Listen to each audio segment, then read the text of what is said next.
Estamos en vivo. Eso. Muy bien. Que Dios les bendiga, hermanitos, hermanitas. Ya estamos delante de la palabra para ser edificados y desafiados.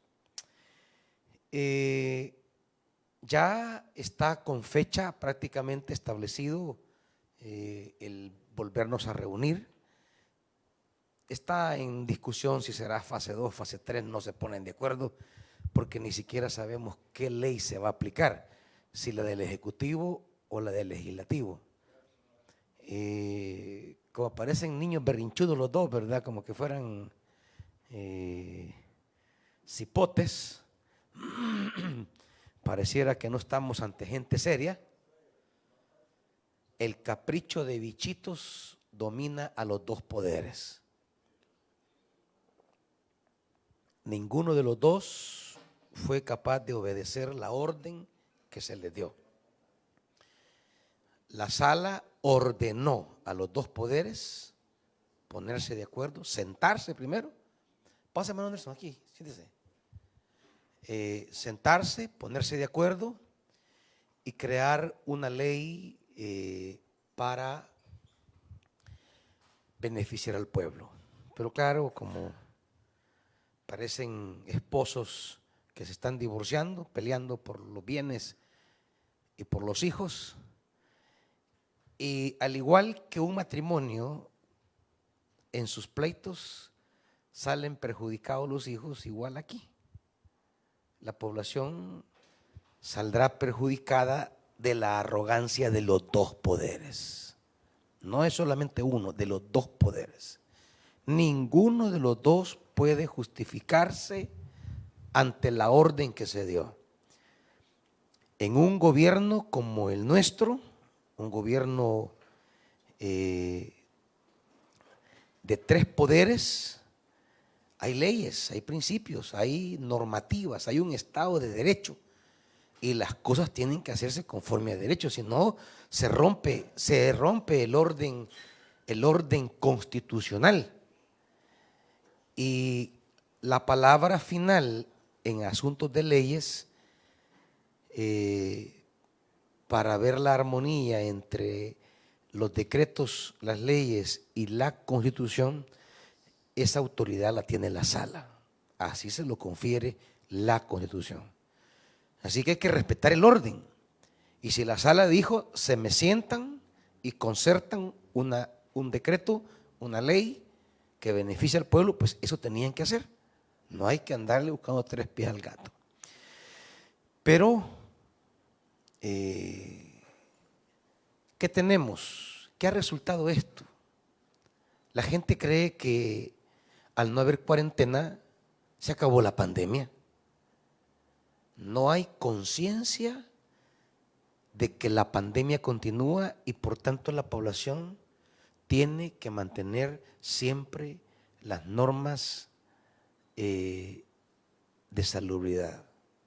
Pero usted mira, por ejemplo, la gente en la calle comprando, vendiendo, ni siquiera con mascarillas. La gente que pide en los semáforos pidiendo sin mascarilla. Es decir, hay todo un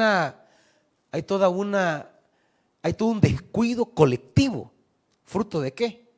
De la falta de generar educación, conciencia, porque aquí no hemos tenido una tan sola campaña de concientización, de educación, no la hemos tenido. ¿Por qué? Porque han estado en los pleitos. Así que, iglesia, se acerca ya el retorno en un momento de julio o de agosto, de julio creo yo, ya nos podremos reunir, habrán ciertas medidas que se van a tomar, habrá un número mínimo o máximo, mejor dicho, número máximo que van a establecer, todavía no se ha establecido, se va a hacer. Para ese entonces vamos a fijar varios cultos. Como van a venir por grupos, un culto a las 8, un culto a las 11, un culto a la 1, un culto a las 4, para que vengan diferentes grupos que no excedan la cantidad que se estipule.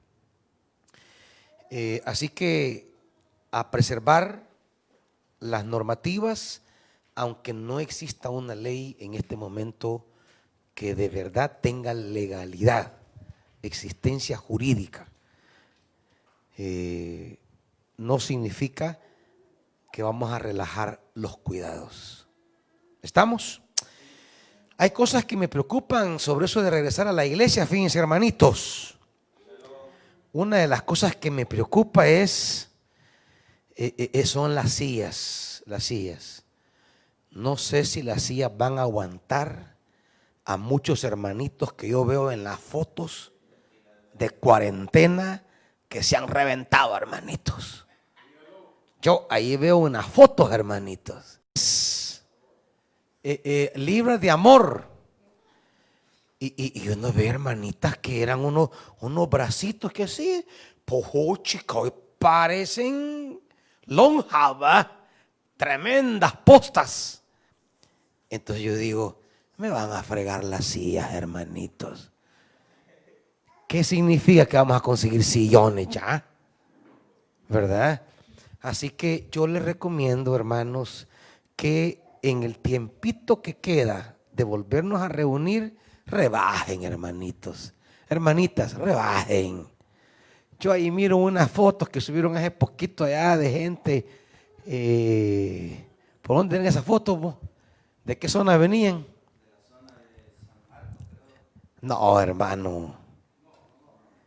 Hermano, ¿a dónde es que va el hermano Irving? Ah, por San Martín venían esas fotos. Dios mío, qué barbaridad. Y así he visto otras fotos de Apopa. Fotos de Mariona, de La Rábida. Hey, de Cusca. He visto unas fotos que, bueno, a veces desconozco a los hermanos yo en esas fotos.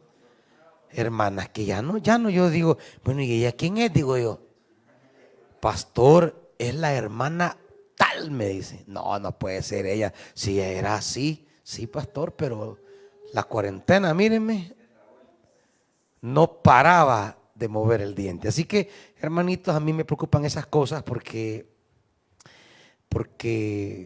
pueden haber quebrazón de sillas, ¿verdad? Y pienso en que pueden haber algún par de quebrados. Así que, hermanitos, pónganse por favor a dieta.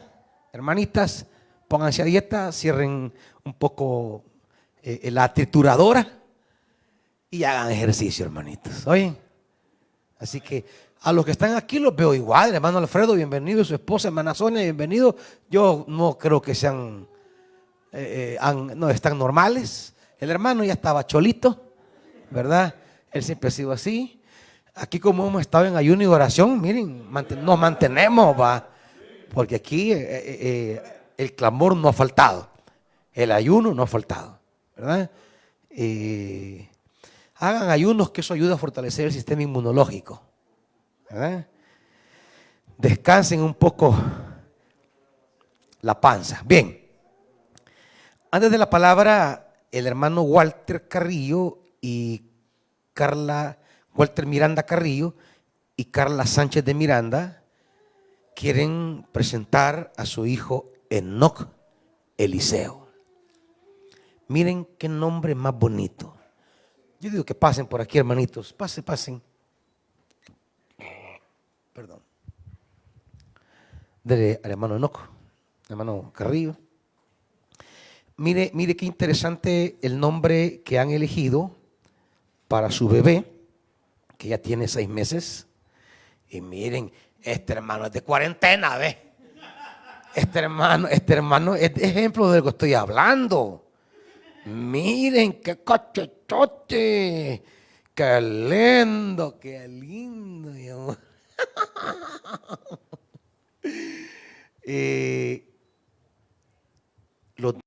Eliseo, siervo, discípulo de Elías y siervo de Dios en un tiempo importante de Israel. Ellos que en este contexto, qué alegría, en este contexto donde se anuncia mucha muerte, nosotros celebramos esta mañana la vida, ¿verdad? Y ellos vienen a agradecer a Dios. Él nunca olvidará que nació en un año de mortandad como un milagro maravilloso de Dios.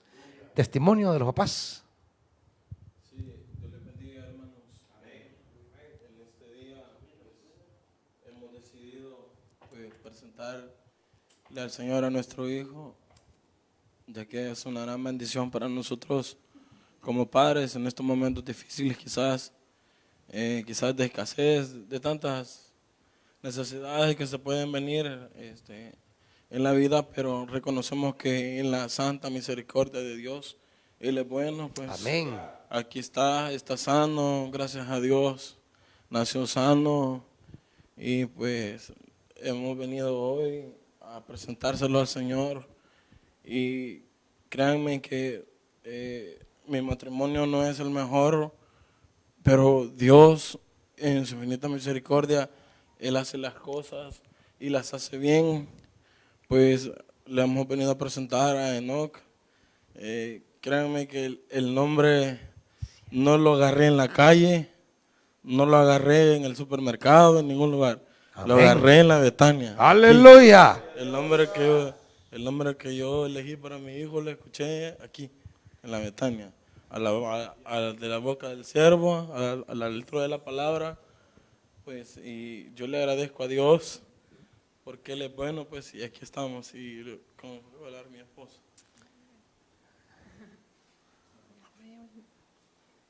Ya habló, ¿qué hablaste vos? Dice, aquí no hablan y allá hasta te ataranta hablándote de wow. Y aquí está de calladita. Bien, vamos a consagrar la vida de Enoch Eliseo al Señor, amados. Vamos a presentárselo al Señor y vamos a consagrarlo al Señor.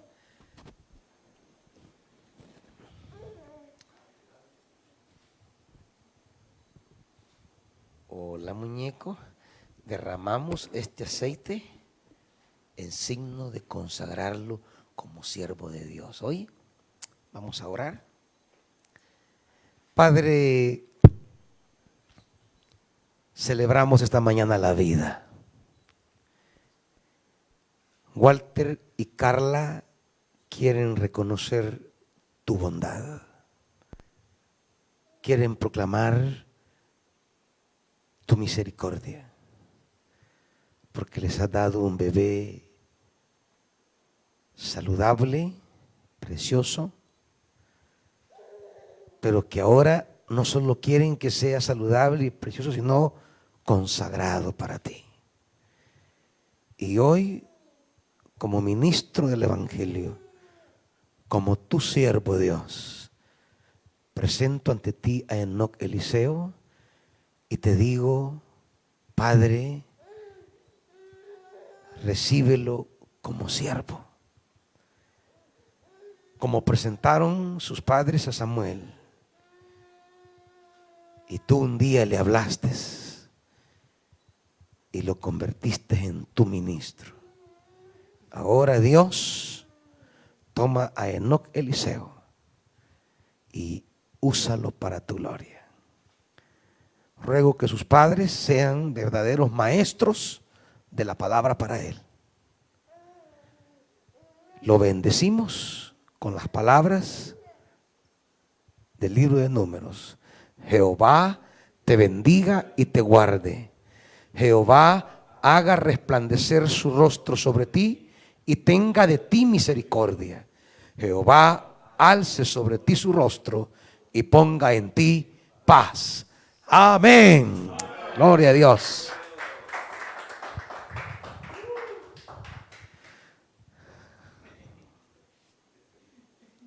Muy bien. Me gusta esa iniciativa de presentar a sus bebés.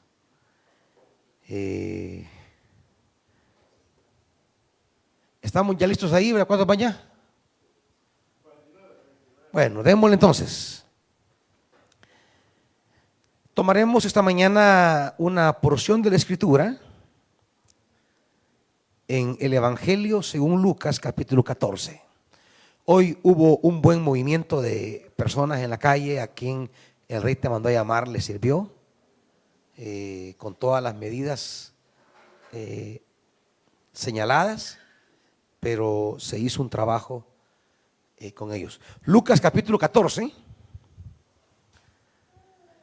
Vamos a leer uno de los textos más desafiantes del Evangelio de Lucas, que pertenecen a la palabra misma de Jesús. Lucas capítulo 14, versículo 25 en adelante.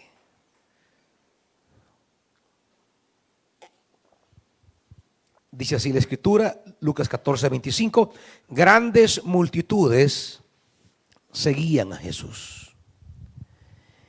Y él se volvió y les dijo, si alguno viene a mí y no sacrifica a su padre y a su madre, a su esposa y a sus hijos, a sus hermanos y a sus hermanas, y aún a su propia vida, no puede ser mi discípulo. Y el que no carga su cruz y me sigue, no puede ser mi discípulo. Supongamos que alguno de ustedes quiere construir una torre. ¿Acaso no se sienta primero a calcular el costo para ver si tiene suficiente dinero para terminarla?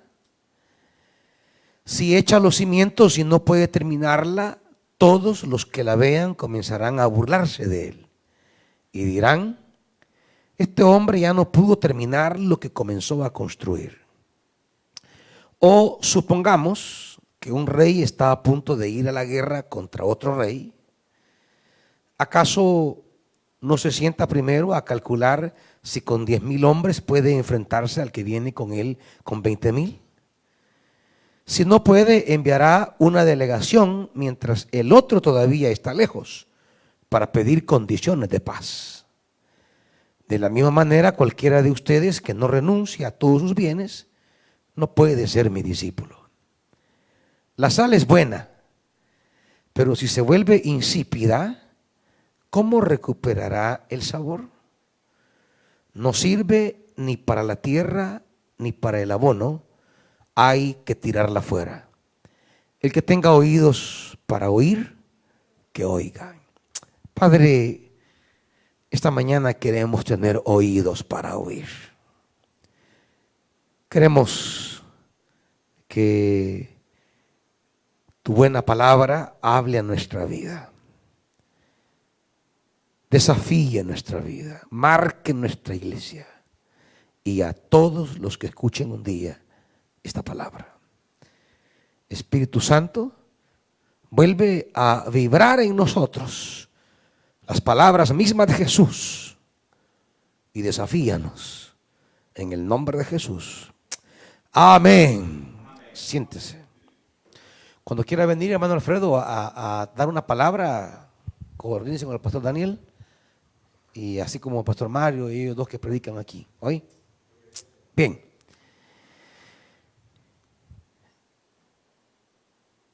Tomamos este texto y para tratar de entenderlo, quisiera tomar el primer versículo y los últimos 2 versículos leídos para tratar de entender qué están planteando. Comienzo por el final. Y el final plantea un problema. El problema que plantea es el valor de la sal y de cómo la sal puede perder ese valor.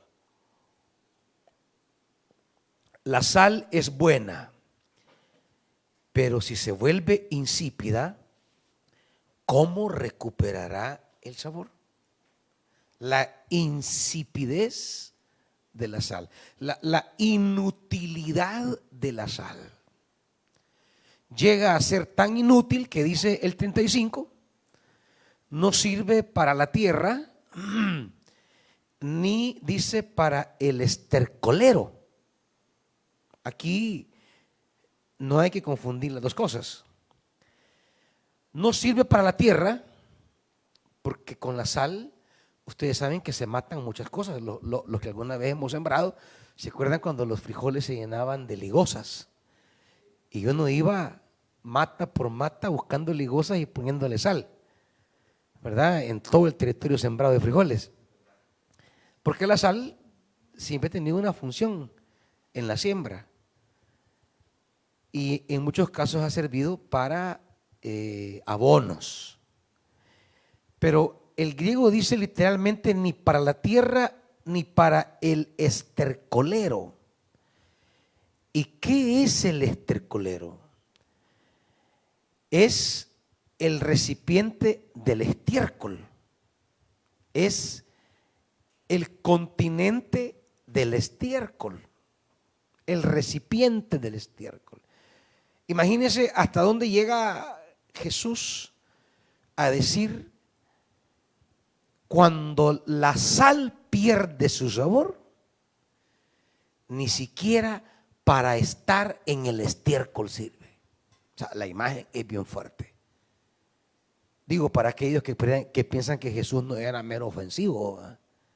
Lo que está diciendo es: si ustedes, discípulos míos, dejan de ser sal, no sirven ni para el estiércol. Imagen fuerte, ofensiva, pero lo dice el Señor. O sea, quisiera yo traducirlo como lo sabemos hacer en esa manera: no sirve para ni el estiércol. Es la idea de Jesús aquí. Ofensivo, sí, pero es la verdad.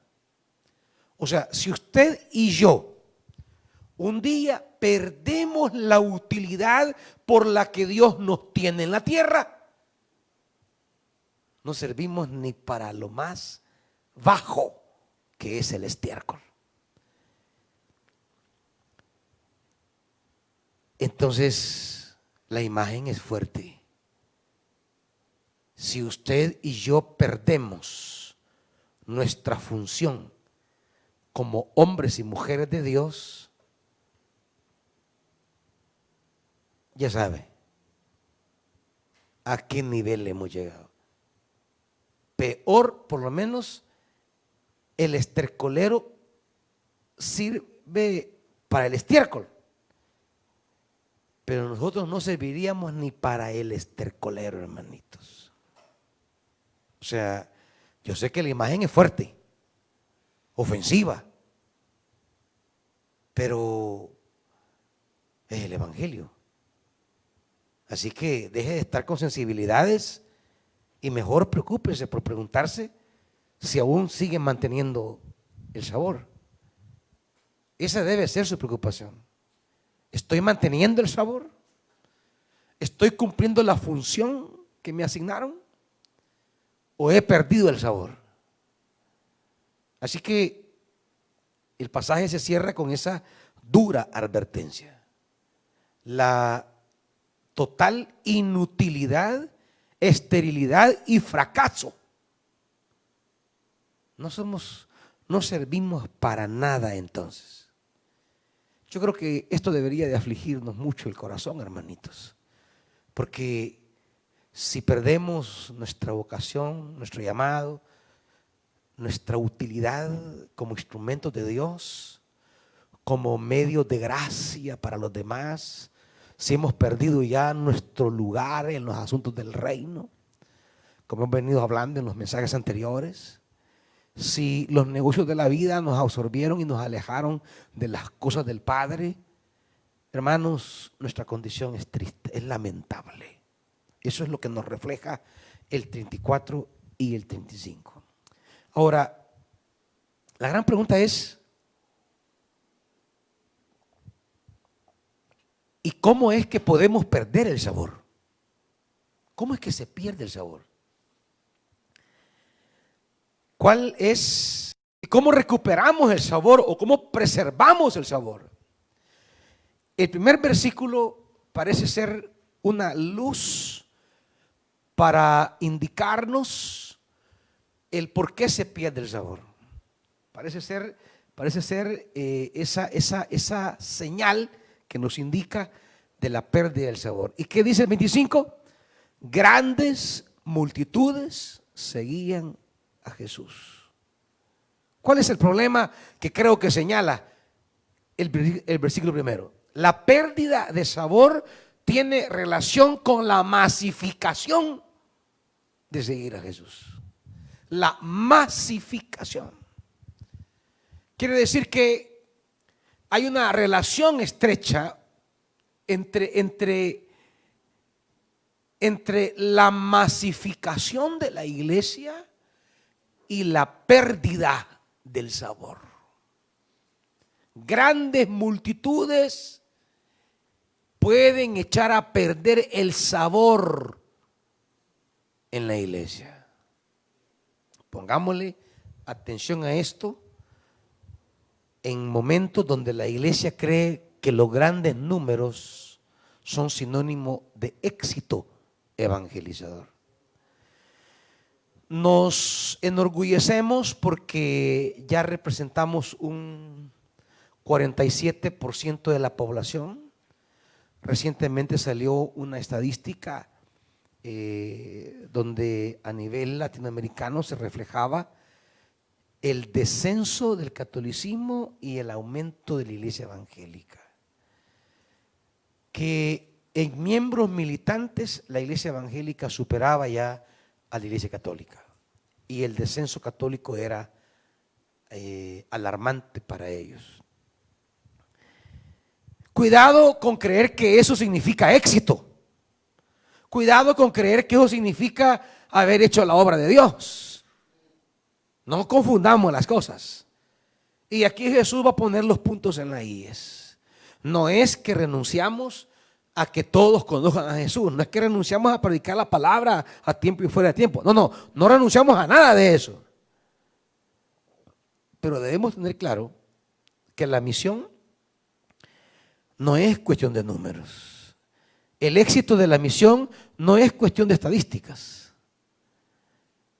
La eficacia de la evangelización no tiene que ver con reportes de números, sino con la determinación, la firmeza y la fidelidad con que seguimos a Jesús. Y eso es lo que se encargará Jesús en esos versículos que están entre estas dos afirmaciones. La puerta de entrada, grandes multitudes seguían a Jesús. La puerta de salida, la sal ha perdido el sabor. Reflexionemos. ¿Qué nos están indicando en la realidad presente de la iglesia evangélica que cada día es grandes multitudes? ¿Qué significa? ¿Qué significa para la iglesia salvadoreña que ese 45, 47% que son grandes multitudes? ¿Será que esas grandes multitudes nos han hecho perder el sabor como iglesia? Nos han hecho perder la eficacia como iglesia. Que somos solo eso. Somos multitudes, pero ya no somos sal. Este es el drama aquí en los versículos leídos. La grandeza de la iglesia no está en ser grandes multitudes, sino en cumplir la función de ser sal. No tenemos que perder los objetivos. Llenar los templos no es ser sal. Llenar los templos no es tener la capacidad de cumplir la tarea de la sal en la tierra.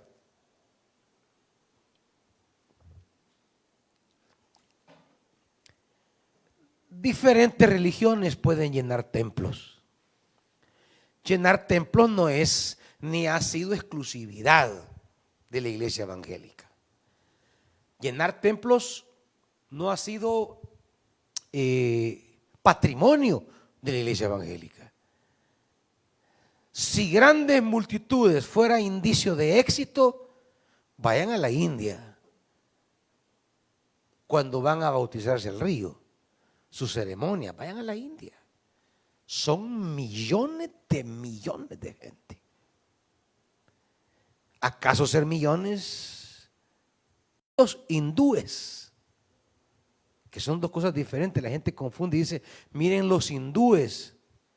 No, son indios. Ser indio es una nacionalidad, no una religión. Hindúes no es nacionalidad, es una religión. Los de la India son indios, pero hay indios que no son hindúes, son musulmanes. Hay indios cristianos y hay indios hindúes que adoptan el hinduismo como religión.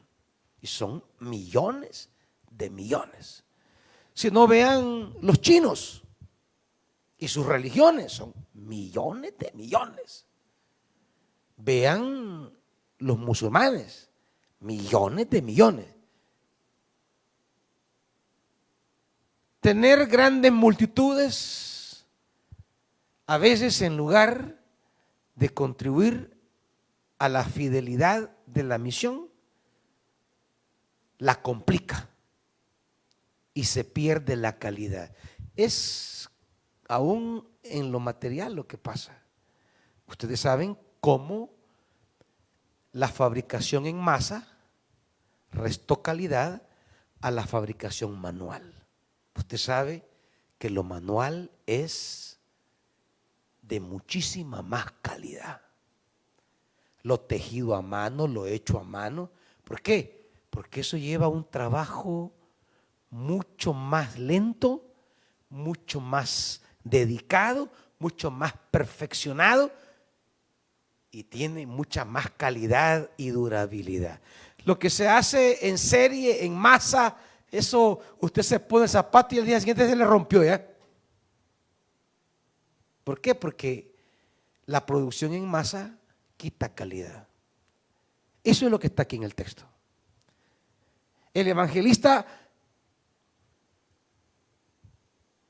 al ponernos el 25 y el 35 en una relación de principio y fin, parece poner una relación que nos debe llamar la atención. Cuidado, porque parece haber claramente una relación entre ser grandes multitudes y haber perdido la eficacia como sal. Pongámosle atención a esto. Y esto yo creo que ha pasado en la vida de la iglesia salvadoreña en El Salvador. Somos grandes multitudes, pero no servimos ni para el muladar. Pero no solamente la iglesia, veámonos también como personas. Ahora, ¿cómo mantenemos nuestra condición de sal? ¿O cómo retomamos el sabor como sal? Si hay una pérdida de sabor, ¿cómo yo puedo ser salado, pues? ¿Cómo puedo ser de nuevo, recuperar la sal? Jesús nos va a regalar tres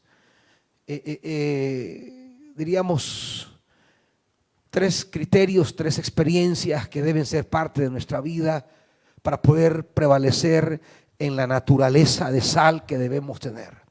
Si queremos tener la eficacia para la cual Jesús nos envía a la tierra, si queremos tener el impacto al cual somos llamados por el Evangelio, Jesús nos dice, hay tres, principios, tres verdades que debemos enterrar en lo más profundo del corazón, que nos van a mantener, en la calidad de ser sal. Diríamos que son como tres áreas, pero que al final, las tres apuntan a una sola realidad. Y la realidad es mantenernos fieles a Jesús. Ese es en esencia. Solo podemos recuperar o mantener el carácter, la naturaleza de ser sal, sí y solo sí mantenemos el seguimiento inquebrantable, permanente de Jesús hasta la muerte. Seguir a Jesús es la clave de mantener la sal. Porque La capacidad para hacer la tarea a la que hemos sido llamados no está en nosotros, está en Jesús. Y nuestra proximidad a Jesús nos arroja, nos proporciona, nos entrega una capacidad para cumplir la tarea que Él hizo. Por eso decía Jesús: separado de mí, nada podéis hacer. La eficacia de la iglesia en su misión no depende de métodos de mercadeo, no depende de capacidad técnica para manejar los medios de comunicación. Los medios de comunicación te pueden hacer popular, iglesia, te pueden hacer popular, pastor, pero no te pueden hacer fiel a Jesús.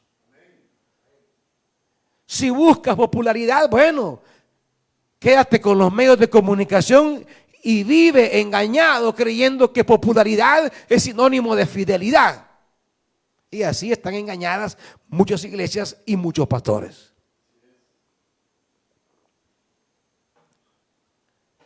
Que caminan más al ritmo de lo mediático que de lo evangélico. No digo que son malos los medios, no estoy diciendo eso. Estoy diciendo que hay muchos que se han confundido creyendo que la popularidad es sinónimo de fidelidad. Jesús establece tres cosas que a veces estorban el seguimiento. ¿Qué nos separa de Jesús? ¿Qué es lo que aparece en nuestra vida como piedras o como estorbos o como realidades que pueden quitarnos la eficacia de la tarea a la que hemos sido llamados? Bueno, versículo 26.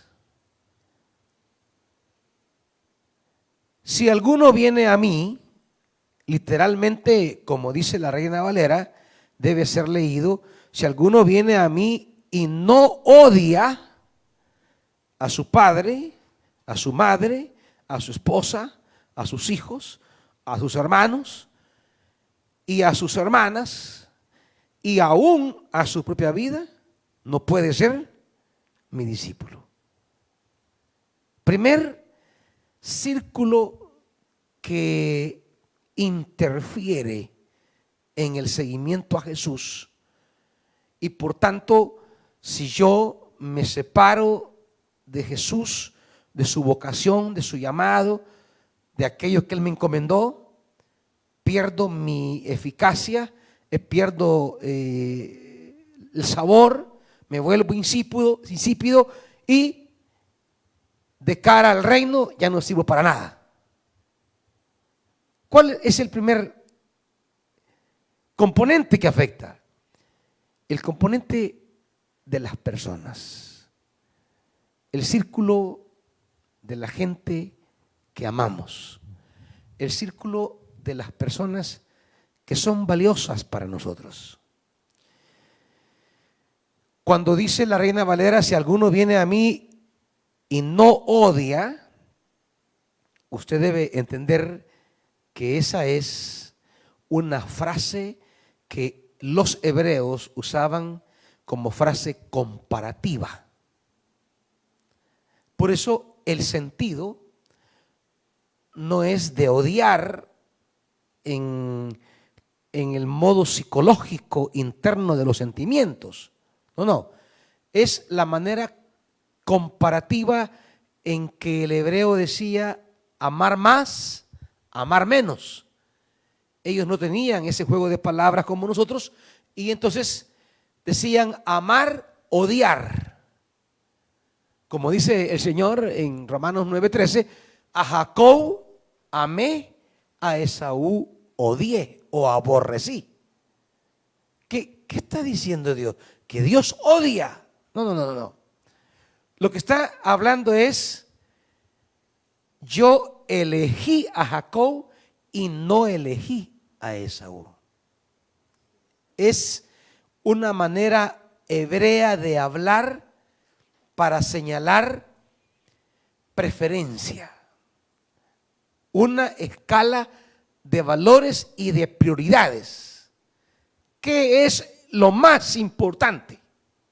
Por eso dice, odiar significa esto es menos importante y amar significa esto es lo más importante. Amar y odiar no tiene que ver con sentimientos, sino con opciones.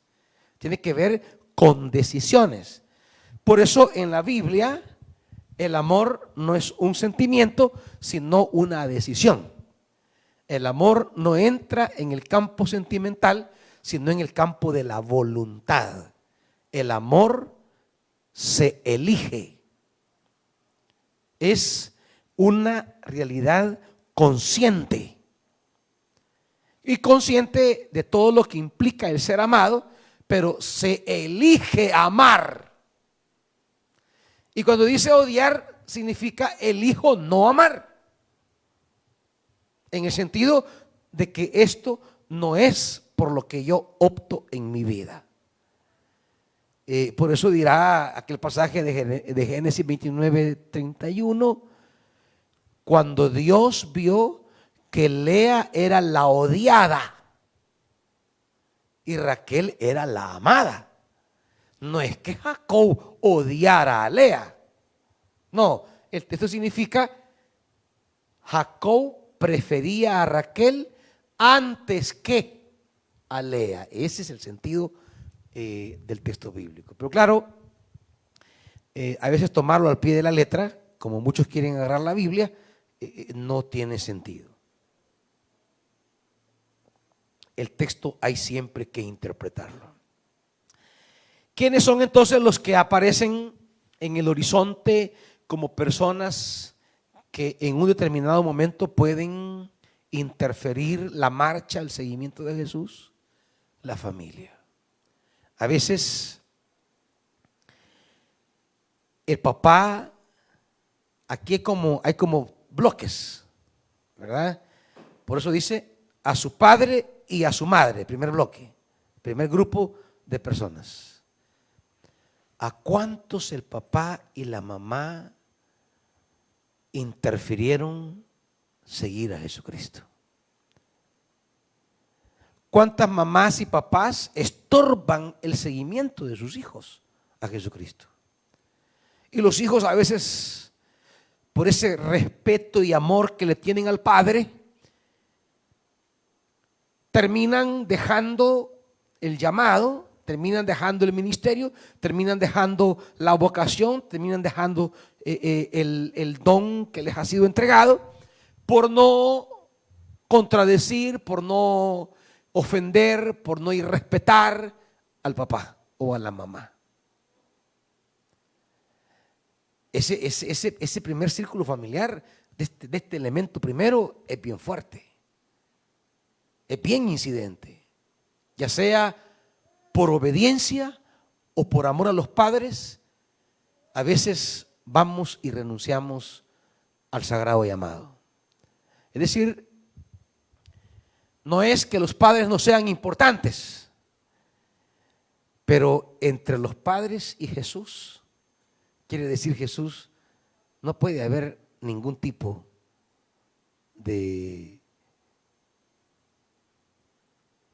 comparación.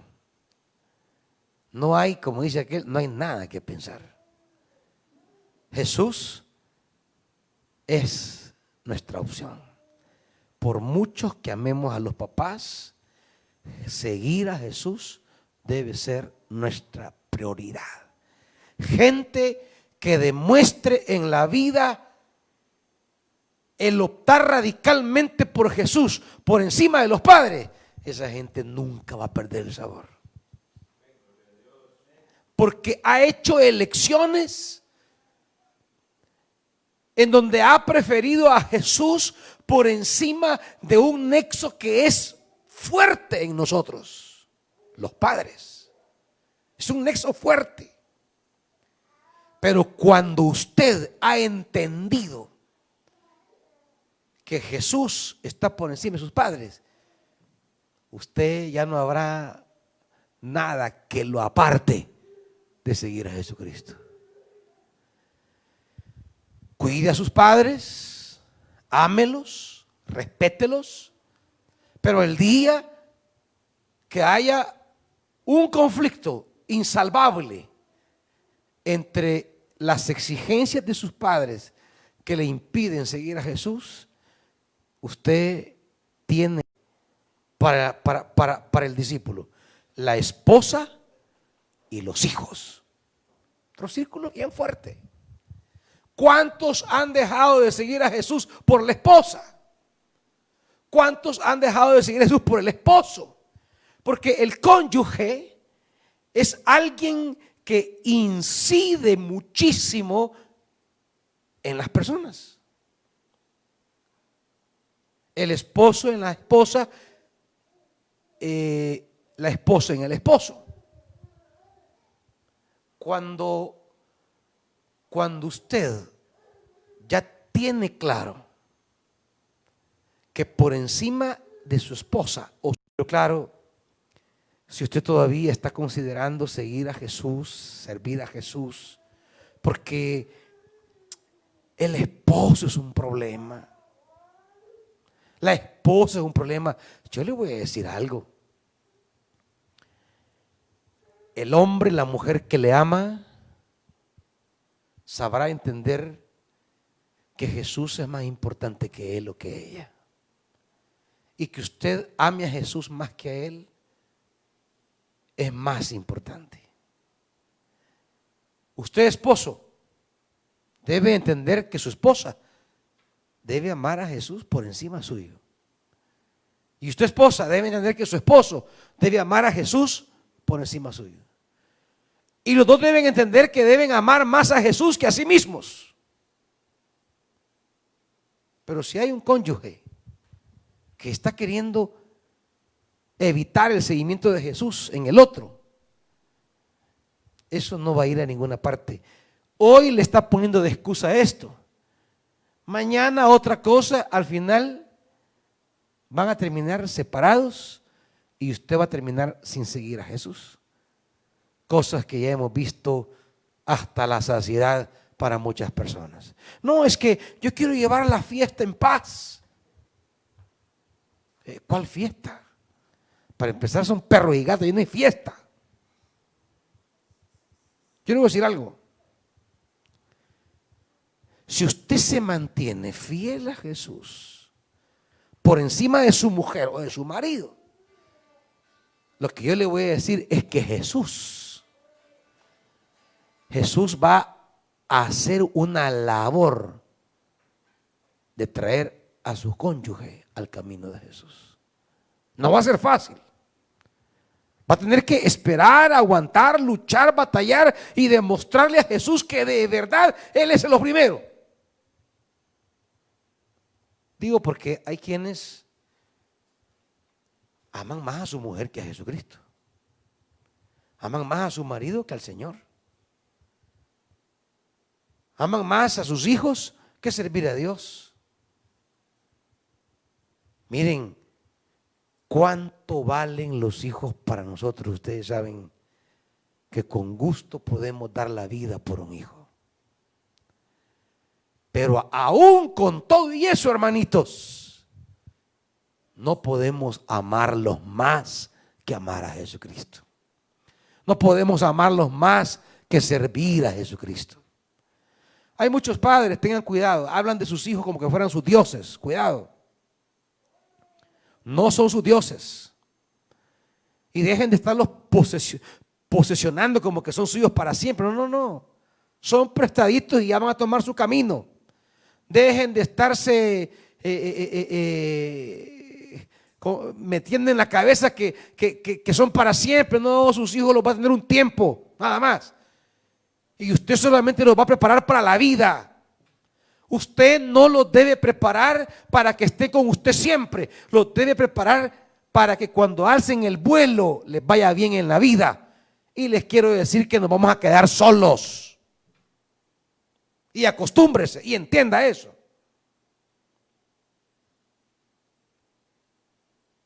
Ay, es que mi niña quiero que esté conmigo para siempre. No, hombre, deje de locuras. no va a estar con usted para siempre. Va a hallar su marido, se va a casar, se va a ir. En la distancia debe cuidar de usted, es cierto, pero no va a ser suyo siempre. Es que mi niño, es que mi hijo, ¿qué hago sin mi hijo? Bueno, vea qué hace sin su hijo, porque un día se le va a ir. Va a hallar a su mujercita, se va a casar, van a hacer familia, va a volar y se va a ir. Va a seguir velando por usted en sus necesidades, pero ya será de otro. ¿Me entiende? Ya usted solamente lo tiene prestado unos añitos. Así que deje de estar hablando de sus hijos como que fueran dioses. Son el objeto de nuestro amor. Y hacemos todo lo que podamos hacer para proveerle de lo mejor para que enfrenten la vida. Sin embargo, no son lo más importante para nosotros. No es lo más importante para mí.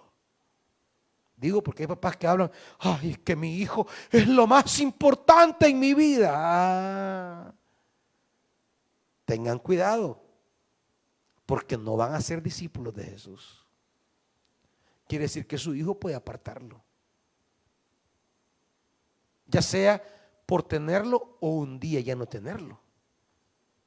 O sea que el día que ya no lo tenga, por cualquier motivo, le va a matar la vida y va a dejar el llamado. No, hermanitos, los tenemos y no los tenemos. Ahí está Job. Un día tuvo sus hijos y de repente otro día ya no los tuvo. ¿Y qué dijo? Sea el nombre de Jehová bendito. ¿Por qué? Porque Dios era más importante que sus hijos y los amaba. Se preocupaba por ellos, pero no era lo más importante.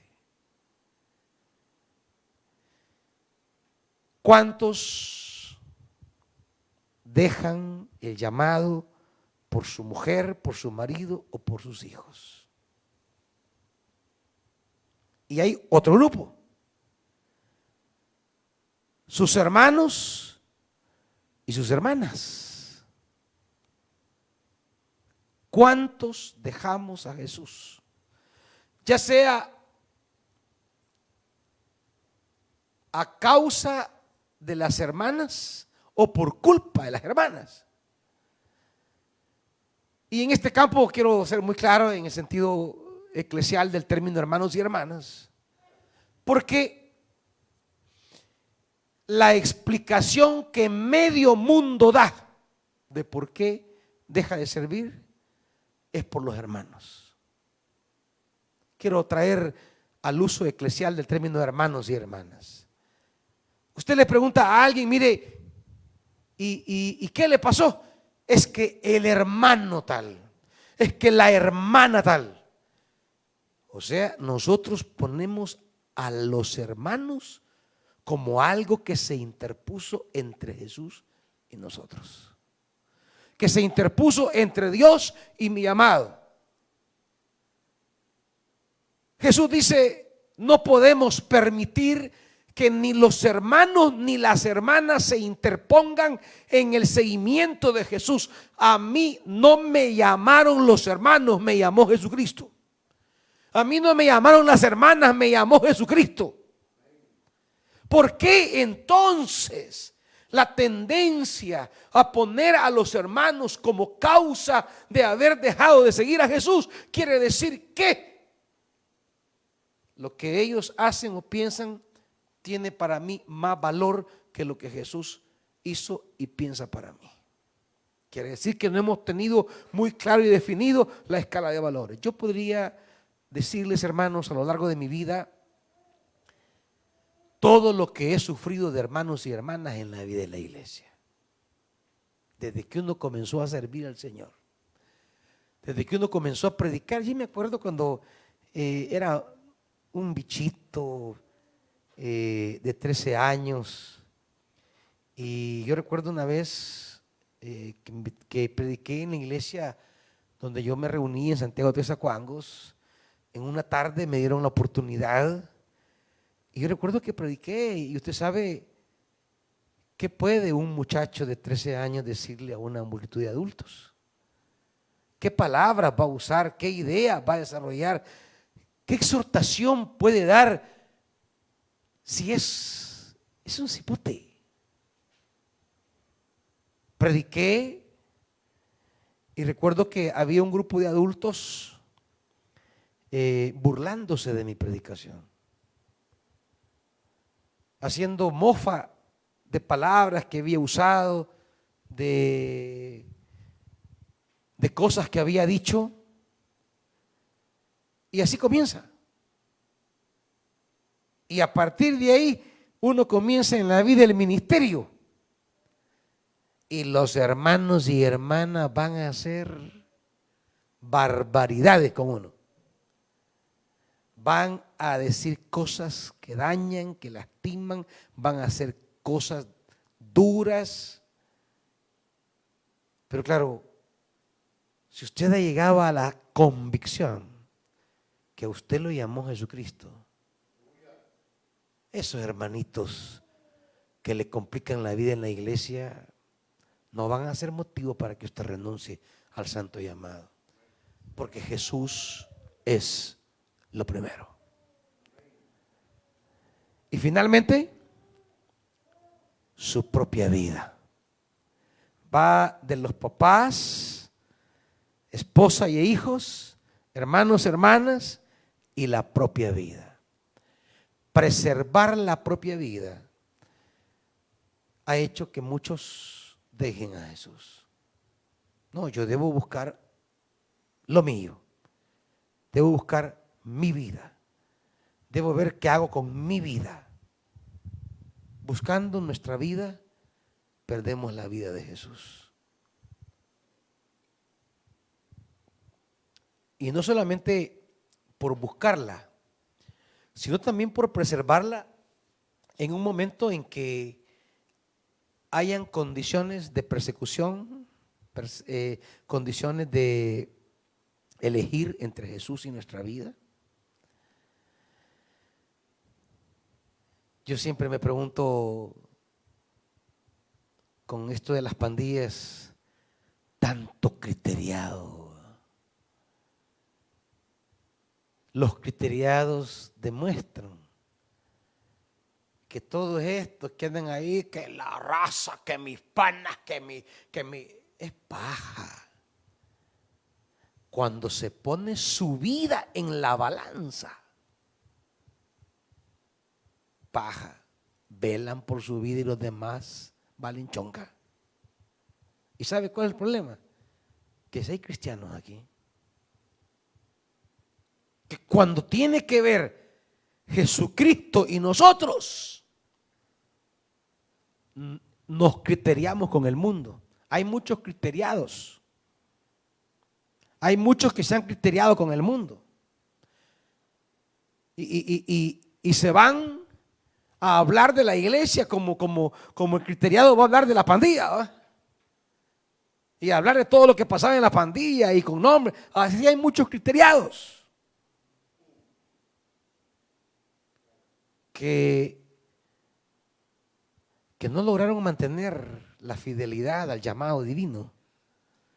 Se criteriaron con el mundo y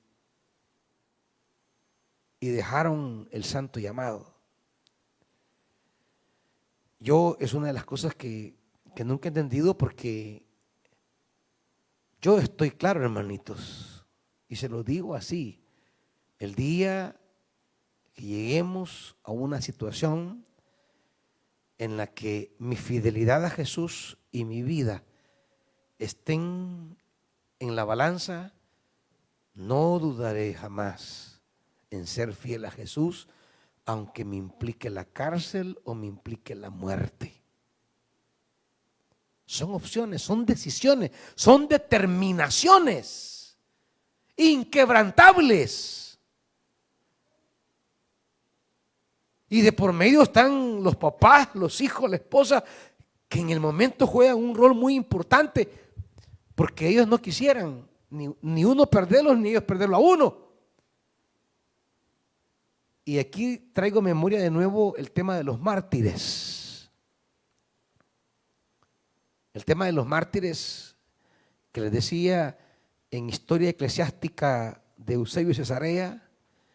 En internet solo ponga Historia de los mártires cristianos y ahí va a leer usted cantidad de narraciones de los mártires, que no fue fácil, pero tenían claro que Jesús era más importante que su vida. Y este es otro tema, porque nosotros hablamos mal también. Hasta el evangélico dice, bueno, qué bueno que no pasó nada y que está vivo, porque lo más importante es la vida. Así era que se subieron al bus y le robaron, le pusieron el cohete, el cuchillo. Sí, mire, me llevaron lo material, pero me respetaron la vida, que es lo más importante. Yo les quiero decir que no, hermanitos. Hablemos bien. En la perspectiva de Jesús, lo más importante no es su papá ni su mamá. Lo más importante no es su mujer y sus hijos. Lo más importante no es sus hermanos y hermanas. Y lo más importante no es la vida. Es ser fieles a Jesucristo. Es mantenernos fieles a Él hasta la muerte. Seguirle hasta las últimas consecuencias. Si la vida hubiera sido lo más importante para Jesús, pues Él no hubiera ido a la cruz. Se hubiera resistido, se hubiera negado, se hubiera criteriado para salvar la vida. Pero Él dijo, no, nadie me la quita, yo la pongo. Porque su vida estaba al servicio de cosas mayores. Nuestra vida en la tierra está al servicio de cosas mayores. Y eso es lo primero que establece Jesucristo. Lo primero que establece es, si yo no soy tu prioridad, entonces tarde o temprano vas a perder la sal. ¿Cuántos han perdido el sabor por la familia? ¿Cuántos han perdido el sabor por su entorno de relaciones cercanas? ¿Cuántos no han perdido el sabor aún por su propia vida? ¿Cuántos han dejado de seguir a Jesús por pensar en sí mismos?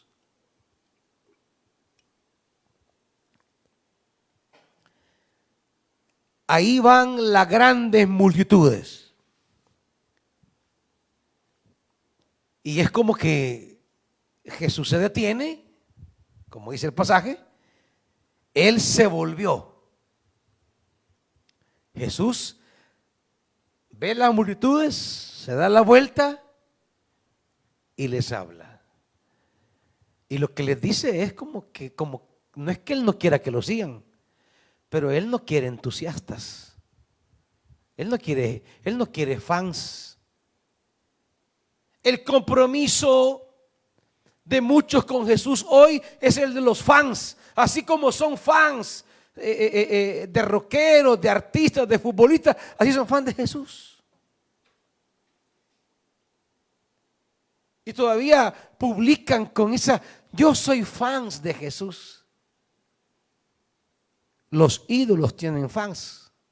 Él es el Señor, hermanito. Él tiene siervos y siervas, no fans. Qué gran griterío luego que les agarra cuando ven a su ídolo. Así hay muchos que solo son griterío y bulla, pero no compromiso ni determinación hasta el final.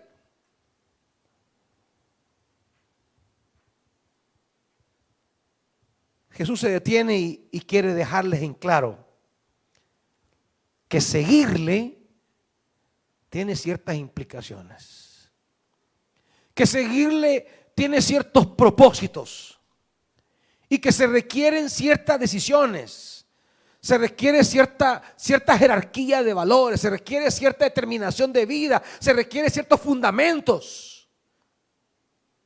Y Jesús se vuelve y le dice: yo quiero que piensen bien lo que están haciendo. ¿Por qué? Porque debe quedar claro que Jesús no quiere cantidades, Él quiere lealtades. Jesús no quiere masas. Masas quieren los pastores, porque habla de su liderazgo. Masas quieren los líderes, porque hablan de sí mismos y empoderan su imagen.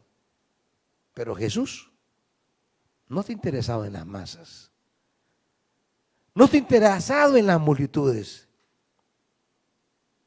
Digo, no como objeto de amor, Él sirve a las multitudes. No, como seguidores. Como seguidores, Jesús quiere gente que tenga claro lo que significa seguir a Jesús. Y yo creo que es tiempo que antes que vuelva a la iglesia a reunirse, usted decida, hermanito. Yo creo que algo que le dará a Betania ser una iglesia distinta después de la pandemia es que se queden reuniendo los que de verdad quieren ser discípulos. Yo creo que eso será sano para la calidad de iglesia que queremos construir. No estamos interesados en realidad que regresen los que no tienen claro realmente si Jesús es lo más importante.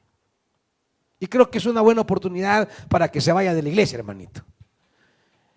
Y que regresen los que tengan claro que están aquí para dar la vida por Jesús. Y que no habrá nadie que interfiera en la lealtad, en la fidelidad, en el seguimiento, en la entrega, de decirle: Señor, aquí está mi vida. Eso hay que pensarlo bien. Por eso a mí me gusta Gálatas capítulo 1.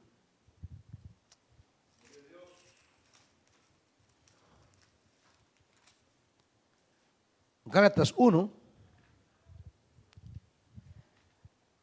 Dice en el versículo 15, Gálatas 1:15.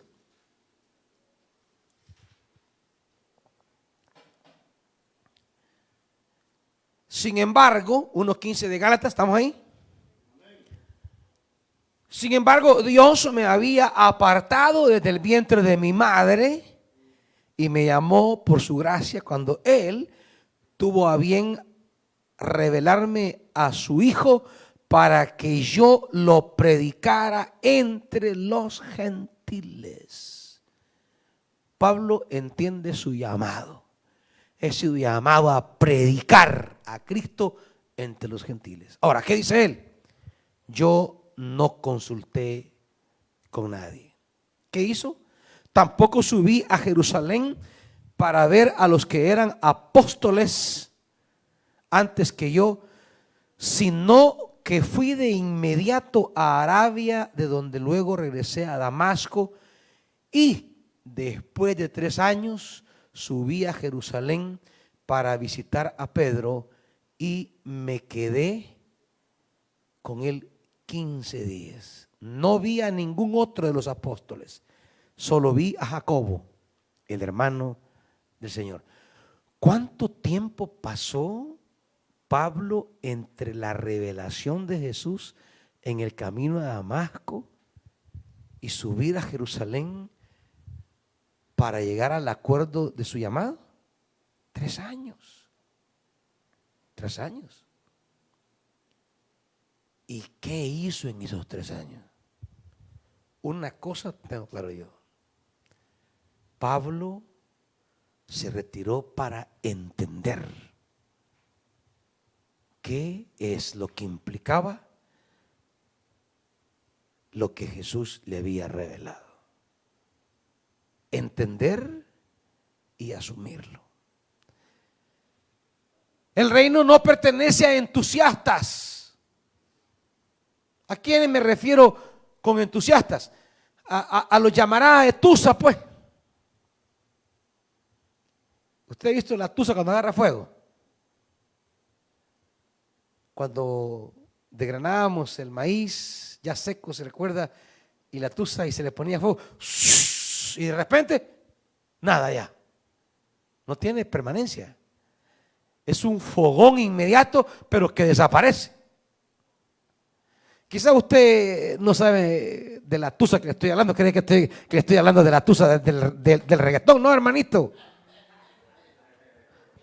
¿Usted cree que le estoy hablando que ya van a poner la tusa para que la cante? Aquí hay algunos que son tusa, frustración. Están frustrados. Pero yo hablo de la tusa seca. Así hay muchos que entran al ministerio como llamará de tusa. Empiezan, siervos que vengo bajan del renuevo de lanzamiento. Oh, que vengo. Y ay, que Dios me castigue si yo no sirvo a Dios. Que me parte un rayo. Que me pase una desgracia. Y vienen ahí y quiero ir aquí, quiero hacer este ministerio y hagamos lo otro. Claro, yo les digo, está bien, porque yo no voy a limitar a nadie. Pero yo ya sé que dentro de todos esos, de cada 10 hay 8 llamaradas de tusa. Y yo espero que la gente se consolide para tomarla en serio. Es decir, para yo embarcarme en un proyecto, la gente debe mostrar que está hablando en serio. Que si es revelación, Dios me reveló a mí, dice Pablo, y yo pasé 3 años entendiendo esto. Luego subí a Jerusalén y ahí él seguirá hablando todo lo que significó subir a Jerusalén, su apostolado, asumir su apostolado. Pero pasaron 3 años. 3 años para reflexionar las implicaciones, las lealtades que esto implica. Y cuando Pablo dice subí, él va claro ya a lo que va. ¿Y qué tenemos en sus cartas? Un apóstol que refleja un compromiso inquebrantable. Un apóstol que refleja que a él nada. Por eso leíamos el jueves. ¿Qué me apartará del amor de Cristo? ¿Qué me apartará? Nada, dice él. Ninguna cosa creada.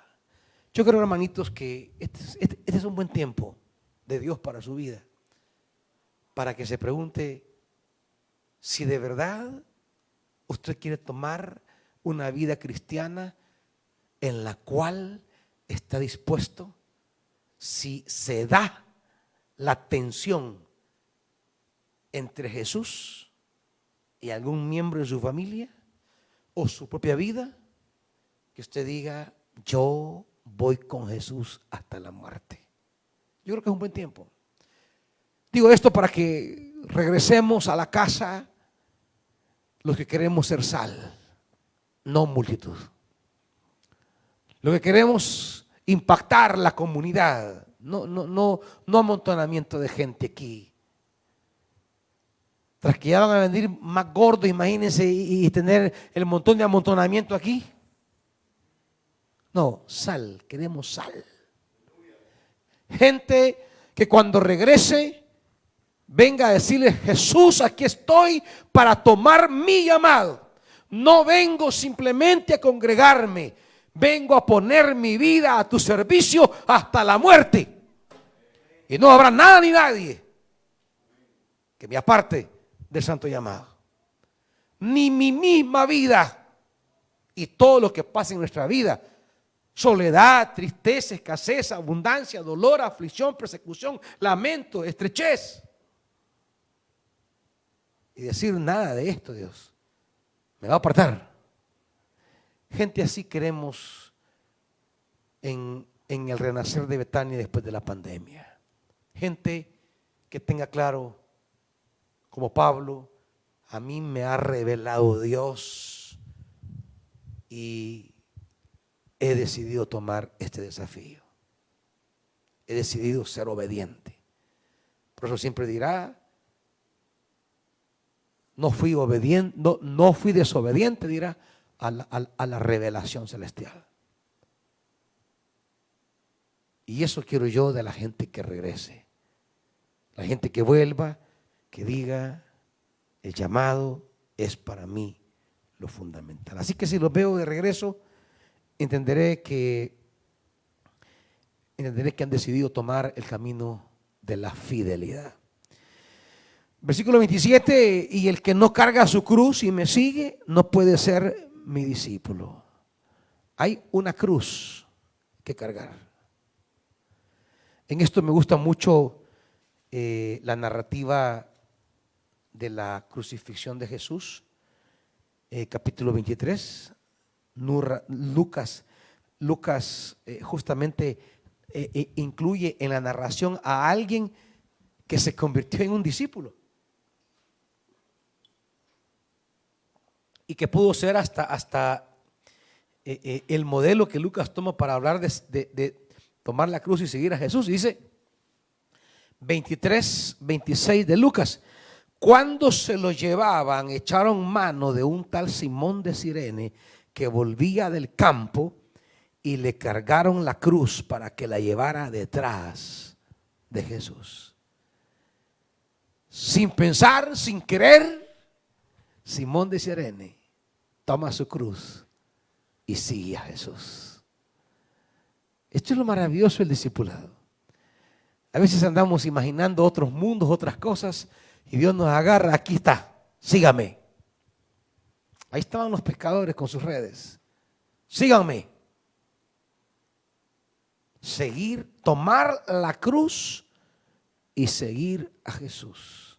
La cruz, en el contexto de los evangelios y del seguimiento de Jesús, la cruz simboliza todas aquellas situaciones que vienen en nuestra vida a causa de Jesús.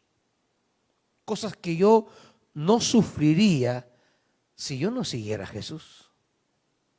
Cosas que yo no estaría pasando y las paso porque decidí seguir a Jesús.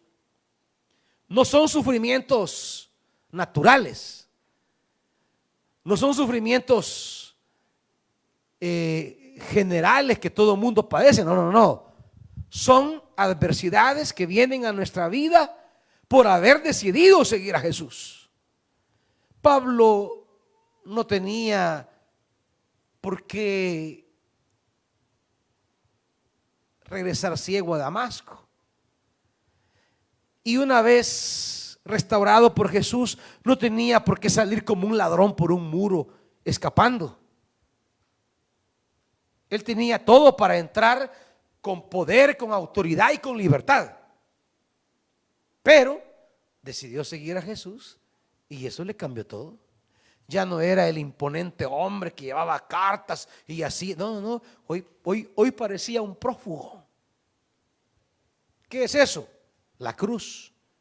Situaciones nuevas que comenzó a vivir a causa de haber decidido seguir a Jesús. Y debes tener claro esto, hermano. Si piensas que seguir a Jesús solo es cosechar gloria, bendición, victoria, no. También vendrán una serie de situaciones que serán lamentables, serán difíciles y que vienen justamente por haber decidido seguir a Cristo. Digo esto porque hay gente que dice, yo no entiendo, dice. Yo antes que estaba en el mundo me iba bien.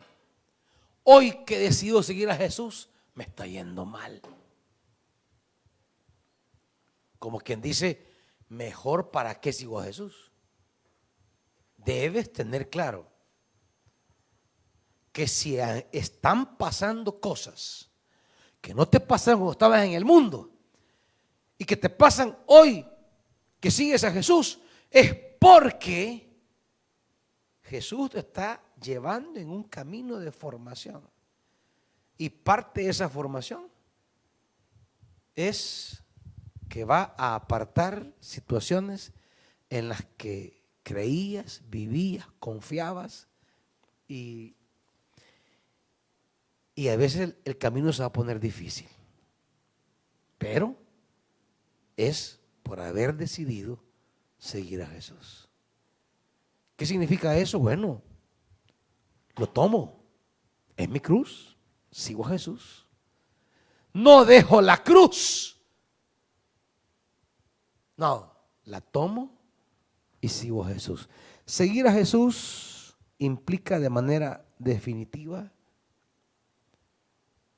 asumir situaciones que vienen acompañándome por haber decidido seguir a Jesús. Viene de todo, vienen cosas maravillosas y vienen sufrimientos. Ya ustedes han leído conmigo en más de alguna ocasión todos los sufrimientos que Pablo asumió. ¿Por qué? Por haber decidido servir a Jesús. Ahí está 2 Corintios 11, 2 Corintios 4, 5. Todos los sufrimientos, no, 2 Corintios 6 es, 6, 2 Corintios 6. Todos los sufrimientos que le vinieron porque decidió servir a Jesús. Así que no estés creyendo que seguir a Jesús es un día de campo. Vamos a ir a la floresta y ver las maripositas y el rayo del sol tocando tu piel y las nubes y la gramita y el día de campo. No. Así como habrán amaneceres, habrán anocheceres. Así como habrán días claros, habrán días oscuros. Así como habrá gente que te acompañe, habrá gente que te deje. Así como habrá gente que contribuya, habrá gente que te quiere destruir. Seguir a Jesús no es inmunidad. No. Seguir a Jesús solamente es contar con su presencia en toda circunstancia y que Él me hará vencedor en todas esas cosas. Eso. Que ninguna de esas cosas te va a afectar, dañar o limitar. Finalmente, Jesús quiere llegar a una tercera y dice 33: de la misma manera cualquiera de ustedes que no renuncie a todos sus bienes no puede ser mi discípulo. Quiero aclarar, Jesús no te está llamando a que dejes a tu familia, ¿no? Solo si la cosa llega a un punto en el que tienes que elegir. Pero seguir a Jesús no es de que ya no le voy a hablar a mi papá ni a mi mamá, no. O sea, no es, o en este caso, que seguir a Jesús implica que el día que le reconozco como Señor me desprendo de todo lo material. No. Es entender que seguir a Jesús implica un camino que incluye lo material, que es una de las cosas que más nos cuesta poner en el camino del Evangelio. Porque lo queremos seguir espiritualmente, pero no materialmente. Es que esto es bien bonito, ¿verdad? Queremos seguir a Jesús espiritualmente, pero queremos que Él nos bendiga materialmente. Y nosotros no estamos dispuestos a poner lo material a fin de recibir lo espiritual, que es lo que Pablo va a llamar a los corintios. En el capítulo 9, miren, ustedes tienen una deuda, dice. Los hermanos allá les han bendecido con lo espiritual. ¿No pueden ustedes corresponderle con lo material? ¿Qué plantea Jesús aquí? Plantea que seguir a Jesús es un proyecto que implica estar dispuesto a poner lo que tengo. Por eso les pone 2 ejemplos. Hey, piénsenlo bien. Quieren edificar una torre, eso cuesta dinero. ¿Tienen para terminarlo o no? ¿O van a dejar a mitad las cosas? Y el de la embajada, que viene un rey a atacar, bueno, envíele una embajada de paz. ¿Y qué es la embajada de paz? El rey que quería la paz mandaba tesoros. Por eso cuando un rey pedía la paz a otro que venía a invadirlo, ustedes ven que hubo un rey que le dio todos los escudos de oro, que se los llevara, y él se hizo de bronce, que se parecían. El rey que pide la paz entiende que no es solo de decir me rindo, no, deme un tributo. No, usted me va a dar ahora algo para que yo me regrese. ¿Por qué? Porque el rey que llega a conquistar llega a traerlo todo. Pero si yo le digo, no, mire, no me conquiste, decía el rey, vaya, pero ¿qué me vas a dar? Porque yo no me voy a ir aquí con las manos vacías por tu linda cara. Entonces ellos venían, reunían tesoro y se lo daban. Entonces Jesús dice que seguirle a Él incluye una de las áreas más complicadas para nosotros, lo material.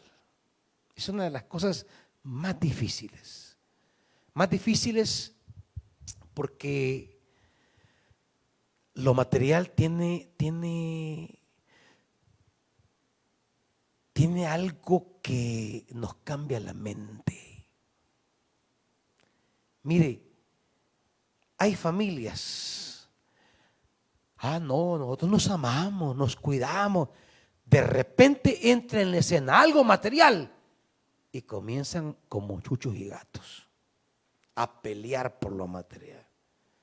O sea que mejor no hubiera llegado esa bendición material y se seguirían amando. Porque lo material tiene algo que, por eso el conflicto es entre Dios y el dinero. Porque el dinero tiene ese poder de volvernos a Él y dejar de confiar en Dios. Ahí pueden estar los amigos. ¿Por qué no funcionan? Que somos socios, que me voy a hacer con un socio de un amigo. Cuando me vienen a decir, mire, siervo, yo quiero hacerme socio de fulano, de sutano, de mengana. Piénselo, hijo. Piénselo, hija. Eso no es así. Pero cuando ya hay resultados, o sea, cuando ya hay dinero, eso es un problema. Es un problema. Entonces, que lo material sea entendido como parte de seguir a Jesús. Jesús dice, si no estás dispuesto un día a poner lo que tienes a mi servicio, tampoco podrás ser mi discípulo. No es que al momento de recibirle lo dejo todo, ya no. Si un día yo lo necesito y no me lo quieres dar, no podrás ser mi discípulo. Como las mujeres que ponían sus bienes al servicio de Jesús. Como los hermanos que había una necesidad y tomaban sus terrenos, lo vendían para que la iglesia resolviera esa necesidad. Los asuntos del reino en algún momento atravesarán necesidades. Y el discípulo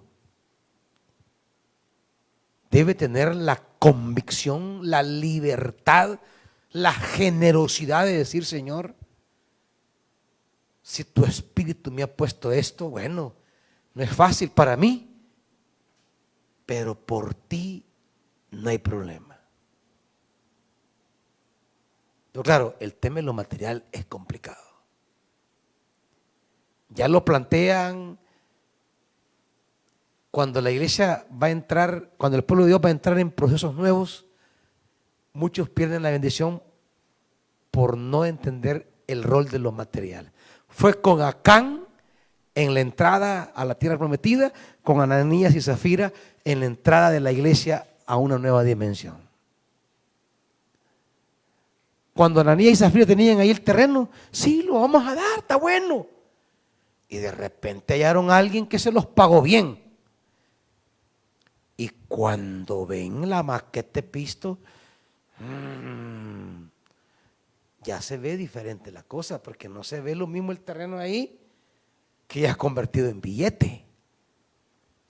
Y cuando usted ve el billete, ay, yo siempre he querido un carro de tal año, siempre he querido viajar, siempre le he querido comprar a mi esposita esto, siempre he querido comprar a mi hijo esto. Bueno, aquí está, el Señor entenderá. Y ya llegaron a un acuerdo como espositos, va. No siempre los acuerdos de esposos son sinónimos de acuerdo con el espíritu. Y ellos dijeron: mira, Zafira, ¿por qué no nos vamos con este pistillo? Sí, está bien, mi amor, apartemos pues. ¿Y tenían derecho a hacerlo? Sí, dice Pedro. Dice Pedro que sí. Si estando en su mano no era de ustedes, pues. Si es que Dios no quiere que a la fuerza le den nada. Pero lo que le dé tiene que ser con liberalidad y sinceridad, sin fingimientos y sin hipocresías. Entonces ya llegan diciendo: aquí traemos el dinero que nos dieron. Ahí está el problema. No era el dinero que le dieron, les habían dado más. ¿Por qué simplemente no dijeron: hermanos, nos dieron tanto, pero esta es la parte que vamos a dar? Es cosa entre el Espíritu y ellos. Y en eso no nos metemos nadie. Si es el Espíritu el que va a despertar lo que quiere de sus bienes. Yo no le voy a decir: tráigame otra cosa. No, yo no. Es el Espíritu. Y si el Espíritu dice: yo quiero esto, como les dijo a ellos, es que quería eso. No un pedazo de eso. Y tenían que venir y presentárselo y decir: esto nos pidió el Espíritu, esto traemos.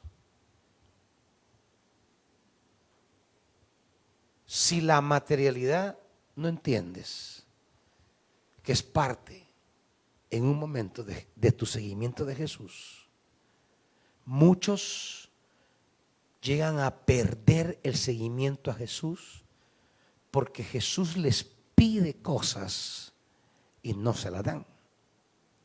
Y le pide una y otra vez, y hay una resistencia continua.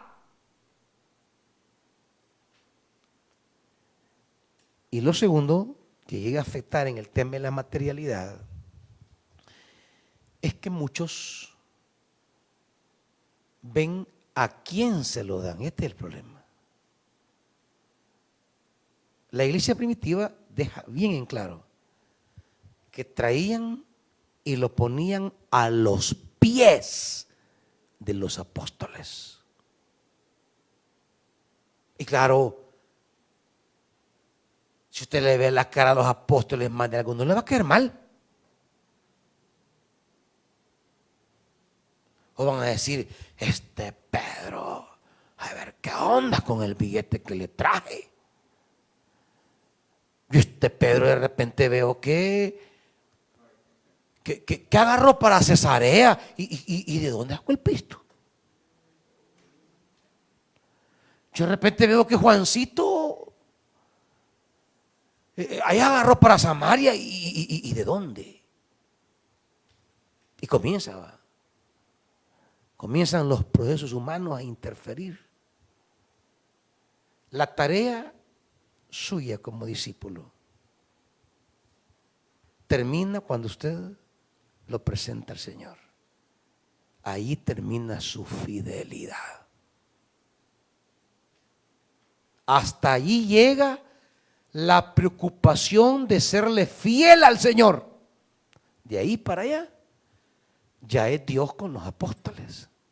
Vaya, ustedes lo que me van a hacer es esto, esto, esto y esto. Ya, si los encargados de administrar no lo hacen con la directriz, el cuidado y el respeto de lo que le pertenece a Dios, eso, hermanito, ya es un trato, así como trató usted el Espíritu como usted, como oferente, tratará con el otro como el administrador. Y en esas cosas Dios es bien delicado, bien delicado. Eso de manejar dinero del Señor es una cosa bien, bien delicada, hermanitos, bien seria. Si un día Nadab y Abiú, dos hijos de Aarón, presentaron lo que no tenían que presentar. Se dispararon y quedaron fulminados en el momento, el día que los consagraron. Imagínese usted. El día que instituyeron el sacerdocio, el primer día que estaban ejercitándose como administradores de las ofrendas, ese mismo día quedaron fulminados.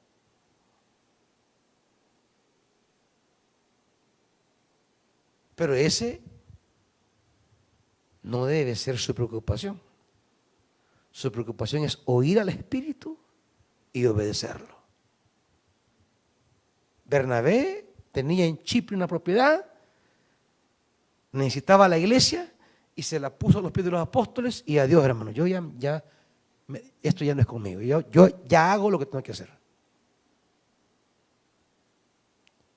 Si no entendemos que nuestra materialidad está ligada a Jesús, perderemos un día el sabor, porque Dios es Señor de todo.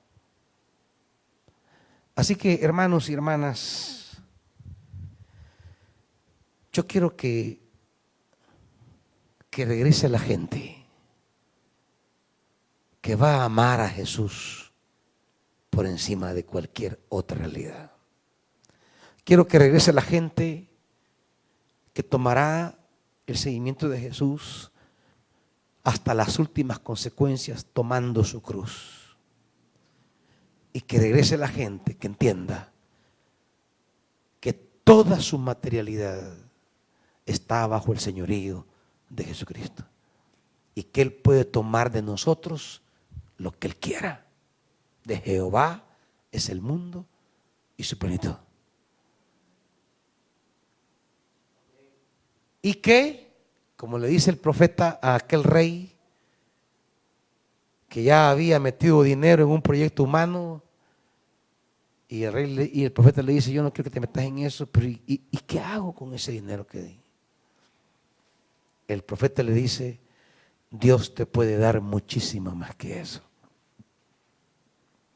Si a ese rey que metió el dinero en cosas que no eran de Dios, pero que Dios lo llamó a obedecer, le promete que le puede dar más que eso, ahora imagínense nosotros poniéndolo en la obra de Dios, cuánto más esa promesa es para nosotros. Vamos a orar, hermanitos. Padre, no queremos perder el sabor. No queremos ser sal insípida. No queremos ser una iglesia inútil que solo sea amontonamiento de gente. Queremos gente dispuesta a impactar la sociedad. Gente dispuesta a hacer una comunidad que estremezca los fundamentos de injusticia y de muerte sobre donde está cimentada la sociedad. Padre, queremos ser una iglesia que lleve frescura, iglesia que lleve alegría, así como dice tu palabra. Y llegaron a Samaria y aquel pueblo se llenó de alegría. Queremos ser esos portadores de la alegría del reino. Queremos llevar vida, esperanza, salvación. Queremos llevar el sabor que el mundo ha perdido. El mundo ha perdido el sabor de la alegría, de la paz, de la justicia. Queremos llevarlo, Dios. Pero esto solo es posible con hombres y mujeres que han definido una relación contigo inquebrantable, una lealtad a ti absoluta, una rendición a ti total. Gente que te diga: lo que soy, lo que tengo te pertenece, tómalo. Gente que te diga: no importa si lo que estoy pasando es por servirte, ¿qué me importa? Eso y más puedo resistir por ti. Gente que te diga: Señor, yo te amo de verdad, más que a mi vida, más que mi familia, más que mis padres, más que mis hermanos. Y que no te lo diga del diente al labio, sino en verdad. Esa iglesia es la iglesia que hará reino mañana. Esa es la iglesia que va a estremecer el día de mañana. Es la iglesia que va a perseverar y perdurar. Y esa iglesia quiero yo, Señor, que seamos como Betania. Es el anhelo de mi corazón. Tener gente aquí que no sea hojarasca llevada por cualquier viento. Que no sea un cayuco llevado por cualquier corriente. Yo quiero hombres y mujeres, Dios, que ponen la mano en el arado y no vuelven a ver atrás. Que van firmes hasta el final. Que al regresar, mis hermanos y hermanas regresen de verdad los que van a tomar el llamado de Jesús como el ideal de su vida.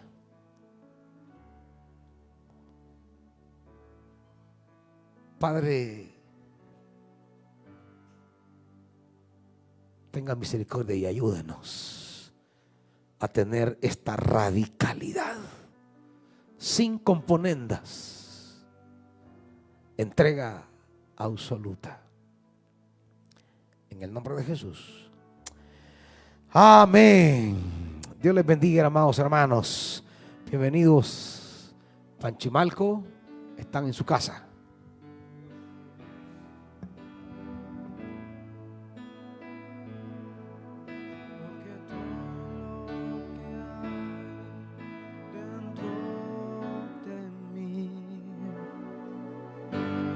Necesita ser cambiado, Señor, porque todo lo que hay dentro de mi corazón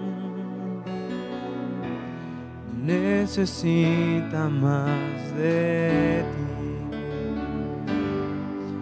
porque todo lo que hay dentro de mí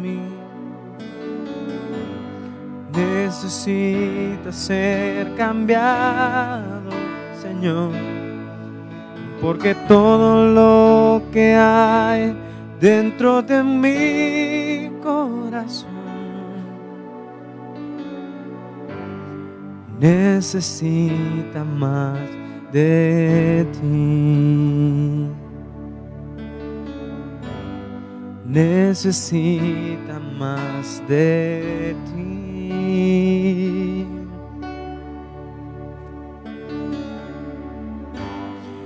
Necesita más de ti.